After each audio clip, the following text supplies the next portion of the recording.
Congressman Horsford. I'm all the way up. I'm all the way up.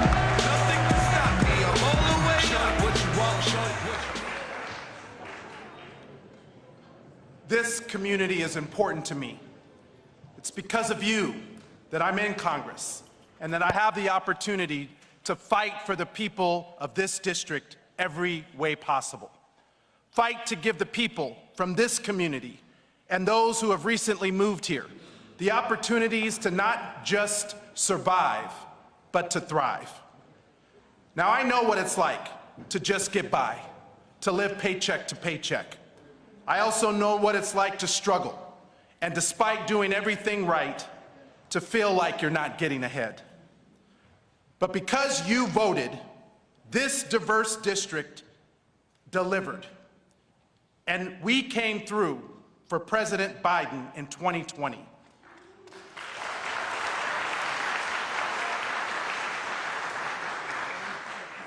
We delivered with large margins, giving him Nevada, earning him Nevada, and its 6 electoral votes. And because of you, the President and Vice President Kamala Harris delivered. It's because of you that we got COVID relief, infrastructure, the Inflation Reduction Act, capped the cost of insulin at $35 a month. It's because of you that we reduced child poverty by 50%. And it's because of you that we fought for and won meaningful climate action. The first bipartisan gun safety legislation in decades, and student debt relief. And the list goes on and on. And today is no exception. Because of you, President Biden is here to share some more good news. Just this morning, the White House announced that our application that was developed and submitted by our community was selected for $50 million in funding for Marble Manor.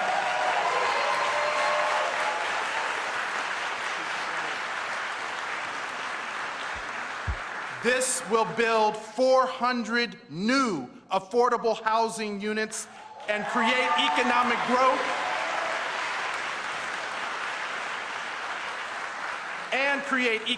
growth in a neighborhood in a historic part of West Side, a block away from where I grew up, and a neighborhood that has often felt overlooked for too long.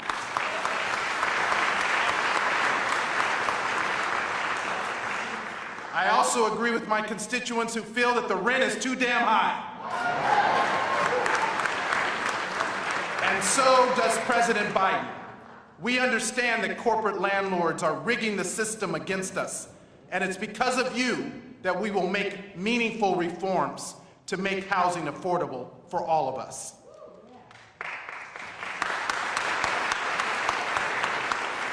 And just like he delivered before, President Biden will deliver again. And when you deliver Nevada for Biden-Harris this November and elect a Democratic majority in the House and protect the U.S. Senate, you will continue to push for more change and more investment, to build economic opportunity, to close the racial wealth gap, and to ensure that we achieve the American dream for everyone. That's why I brought my colleagues from the Congressional Black Caucus here today. We've been traveling the country to talk directly to the people who are at the center of the policy. We've done this work in partnership with Vice President Kamala Harris and her Economic Opportunities Tour. We've done it with leaders from across the nation, but most importantly, we've done it to hear and to listen from you, the people. That is what we're building work, wages, and wealth for the people.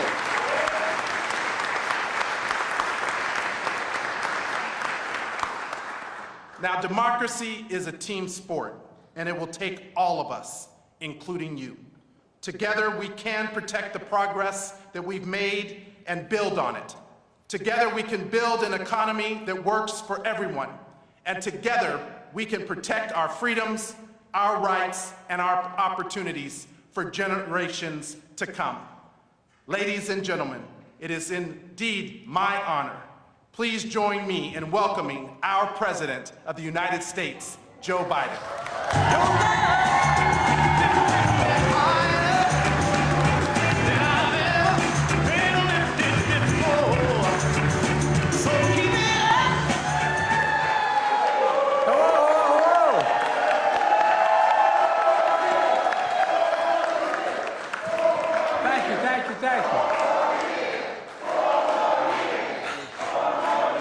Thank you, Steve, for hosting this summit.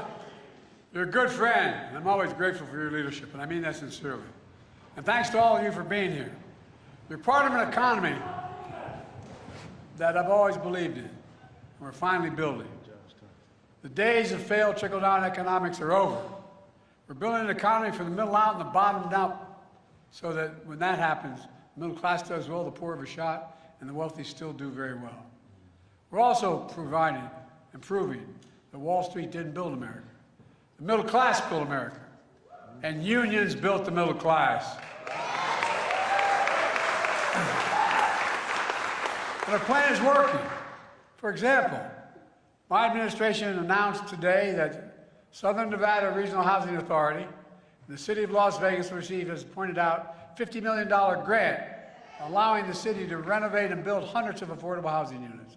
Invest in early learning, which studies show increase the prospects that 3 and 4 and 5 years old being able to finish high school and go all the way down to community college.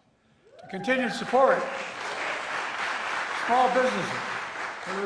Small business makes up half the economy, not just the Fortune 500. Small business makes up half the economic growth in America. I want to thank Stephen for his leadership on all of this.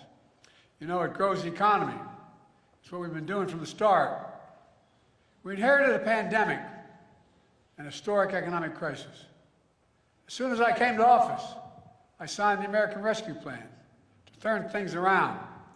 For example, it funded $1 billion for Nevada to help boost affordable housing, help 8 million families avoid foreclosure and eviction, stay in their homes with little or no income in the depths of the pandemic. And now, 8,000 new homes are being built across Clark County for families, seniors, and veterans.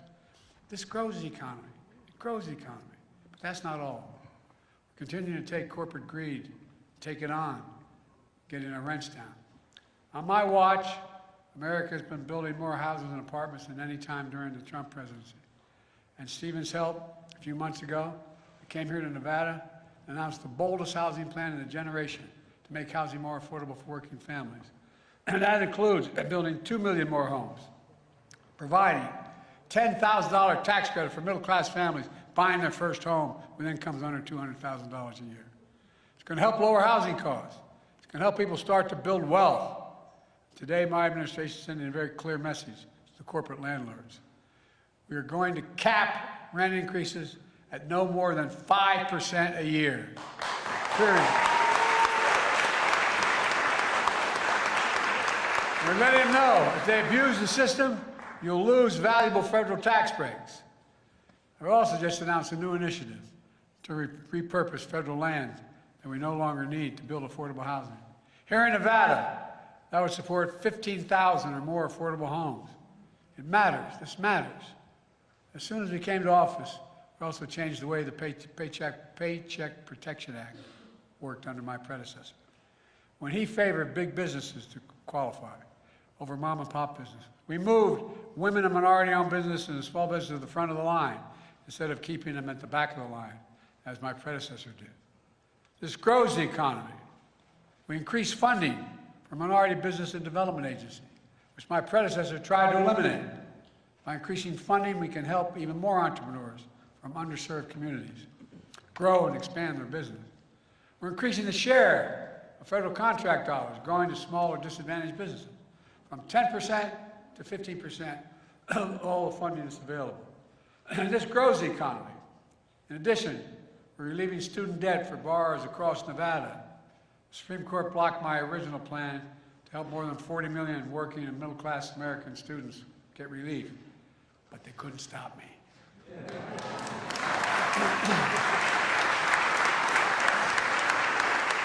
For example, I took the existing loan forgiveness program for public servants, teachers, nurses, firefighters, police, etc., and made it work. which says that if you work for 10 years in those professions and you paid what you owed for your student loan, at the end of 10 years, it's wiped out.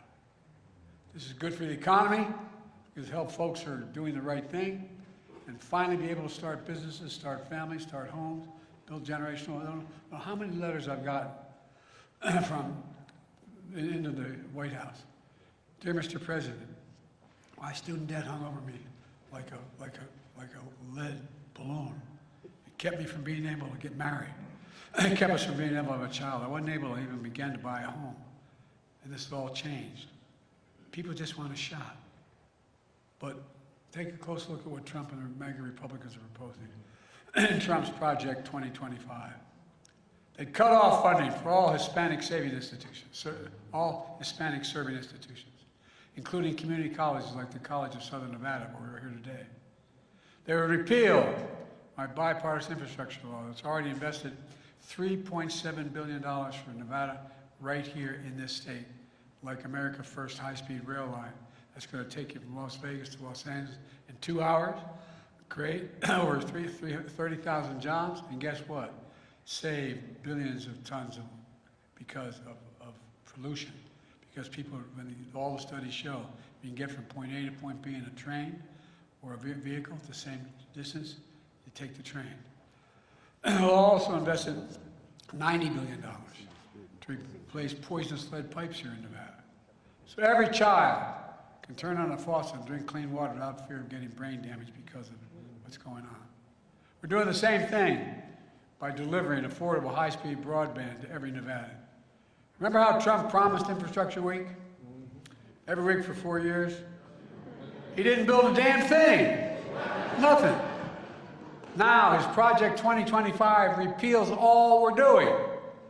That's what he wants to do. The bottom line is this. Because Trump failed in handling the pandemic, lives were lost, and our economy tanked. And now we're back. Jobs are up. Wages are up. Tourism is back. The economy is growing. Inflation is down and continues to go down. And 16 Nobel laureates last week put out a paper saying that the American economy is going to grow under me and inflation will continue to go down. But they say under Trump's plan, these same economists say we'll fall into recession and inflation will be badly damage hardworking Americans. In fact, Trump's calling for a 10% tariff on everything imported to America, including basic necessities like fruits, vegetables, coffee, and more. The economists tell us his plan would cost working families a new tax of $2,500 a year. We can't let that happen.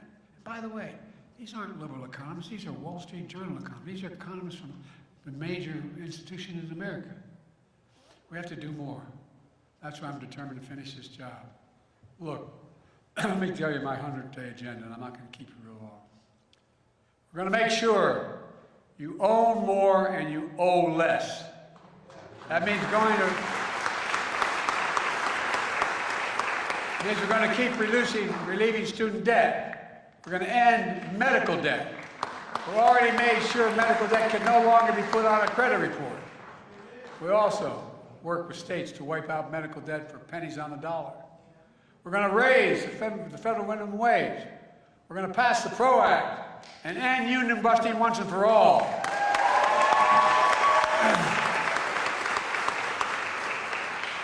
As we mentioned, we capped the cost of insulin for seniors at $35 a month. And total drug costs beginning in January, total drug costs of $2,000 a year, no matter how much they spend. Because a lot of them now need cancer drugs, need heart medicines. They range from anywhere from $2,000 a year to $4,000 a year to $10,000 to $12,000. The second term, we're going to make sure that's not only exists, but for every single American, every American. Folks, and it's not going to cost the government money. It saves the government money. By the way, these reforms save the lives of taxpayers, but they also save the government. Just what we've done so far, $160 billion. Wow. Savings. And people don't focus on it, but here's the deal. Instead of Medicare having to pay out $400 for insulin, the Medicare only has to pay out $35. It just is a giant savings. This year, Medicare is negotiating lower prices They're some of the costliest drugs on the market. Treat everything from heart disease to arthritis. The next term, want to go further and give Medicare the power to negotiate lower prices for 50 drugs a year for the next 10 years. That'll not only save lives, it will save the taxpayers another estimated $200 billion. But get this, Trump would give the power back to Big Pharma to charge whatever they want. He also wants to terminate, I love his phrasing, terminate the Affordable Care Act, which means the average family would pay $13,000 more a year for health care because guess what? They can't get coverage if they don't have the Affordable Care Act because they may have a pre-existing condition. That means 3 million black Americans, 4 million Latinos, 1 million Asian Americans will be robbed of their health care coverage. Look, I'm taking the most significant action ever on climate. That includes bringing relief to millions of suffering from the biggest weather killer of all in America, extreme heat. I must tell you, this surprised me when I learned it about 8 months ago. If you add up hurricanes, tornadoes, earthquakes, everything, more people die from extreme heat than all those other natural events combined. And look what it costs. It costs money for people to have air conditioning. It costs money for people to have the ability to turn on what they need. Meanwhile, Trump says he doesn't believe climate change is real. Maybe you should step out here in Vegas. So it's 120 degrees in his bare feet. Look, we're going to end Trump's... I don't want to get going here. We're going to end Trump's tax cuts for the very wealthy and big corporations so they start paying their fair share. I kept my commitment so no one could say I was going after people with money. I kept my commitment that no one making less than $400,000 a year would pay a single penny more in federal taxes. There are 1,000 billionaires in America. Right now, you know what their average cost of how much they pay in federal taxes? 8.2%. 8.2%. I'm going to make sure billionaires have to pay a minimum of 25%, which isn't even the highest bracket. No billionaire should pay a tax rate lower than a teacher, a firefighter, a nurse, someone working like a bell. You know what that one thing will do when we get it done? It'll generate $500 billion in revenues over the next 10 years. Allowing us to do more for child care, elder care, bring down the federal deficit so much more. And by the way, what happens when people don't have to worry about what's going to happen to the child if they go to work, they have child care? The economy grows. It grows. It grows. I signed the American Rescue Plan into law in the months of coming to office. I put $1,400 checks into pockets, expanded child tax credit, sending $300 checks per child, per family, per month into the pockets to help them get through this pandemic. I cut child poverty in half for black families, Latinos, and Asian and tribal communities. Republicans let it expire. I want to reinstate and make the child care tax credit permanent. Permanent.